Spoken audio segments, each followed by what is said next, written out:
Regular గా cab ఎక్కుతూ ఉంటారా? అయితే ఈ వార్త మీకోసమే. ఓలా, ర్యాపిడో, ఊబర్ లాంటి ప్రైవేట్ క్యాబ్ సర్వీసెస్ సంస్థలకి కేంద్ర ప్రభుత్వం కొన్ని కొత్త గైడ్ లైన్స్ జారీ చేసింది.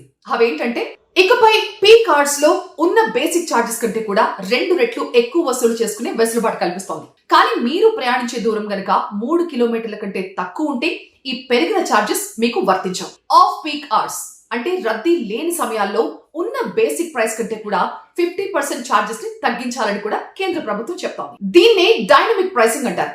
ఇది ఇన్నాళ్లు విమానాలకి, రైళ్లకు మాత్రమే వర్తించేది. ఇప్పుడు క్యాబ్ సర్వీసెస్ ని కూడా దీని కిందకి తీసుకొచ్చేసింది కేంద్ర ప్రభుత్వం. ఈ క్యాబ్ చార్జెస్ ని ఎలా లెక్కించాలి అనే విషయంలో కూడా కొన్ని స్ట్రిక్ట్ గైడ్ లైన్స్ ఇచ్చింది కేంద్రం. అదేంటంటే, పికప్ నుంచి డ్రాప్ వరకు ఉన్న ఆ డిస్టెన్స్ ఏదైతే ఉంటుందో క్యాలిక్యులేషన్ చాలా ఎగ్జాక్ట్ గా ఉండాలి. ఎలాంటి హిడెన్ చార్జెస్ గానీ, ఎక్స్ట్రా చార్జెస్ గానీ ఉండకూడదు. ఇకపై మీరు ట్రావెల్ చేసే డిస్టెన్స్ 3 కిలోమీటర్ల కంటే తక్కువ ఉంటే మీపై ఎలాంటి ఎక్స్ట్రా చార్జెస్ ఉండకూడదు. ఇది షార్ట్ రైడ్స్ తీసుకునే వాళ్ళకి చాలా కలిసొచ్చే అంశం. రైడ్ బుక్ అయిన తర్వాత డ్రైవర్ సరైన కారణం చూపించకుండా మీ రైడ్ ని క్యాన్సిల్ చేస్తే 10% వరకు డ్రైవర్ కి పెనాల్టీ ఉంటుంది. ఇదే సేమ్ కస్టమర్ కూడా వర్తిస్తుంది.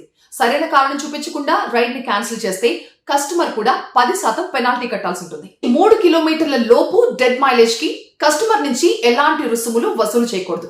ఈ డెడ్ మైలేజ్ అంటే ఏంటంటే, ఒక్కసారి మనం రైడ్ బుక్ చేసినప్పుడు దగ్గర నుంచి కాకుండా 2 కిలోమీటర్ దూరం నుంచి డ్రైవర్ మన కోసం వస్తూ ఉంటారు. సో మనం లేకుండా మనని పికప్ చేసుకోవడానికి డ్రైవర్ ట్రావెల్ చేసిన ఆ డిస్టెన్స్ ఉంటుంది చూడండి, దాన్నే డెడ్ మైలేజ్ అంటారు. దీనికి ఇన్నాళ్లు క్యాబ్ సంస్థలు మన దగ్గర చార్జెస్ వసూలు చేసేవి. సో ఇకపై 3 కిలోమీటర్ల లోపు గనక పికప్ లొకేషన్ ఉంటే దానికి ఎలాంటి డెడ్ మైలేజ్ చార్జెస్ తీసుకోకూడదు. డ్రైవర్స్ కి కూడా ఒక గుడ్ న్యూస్.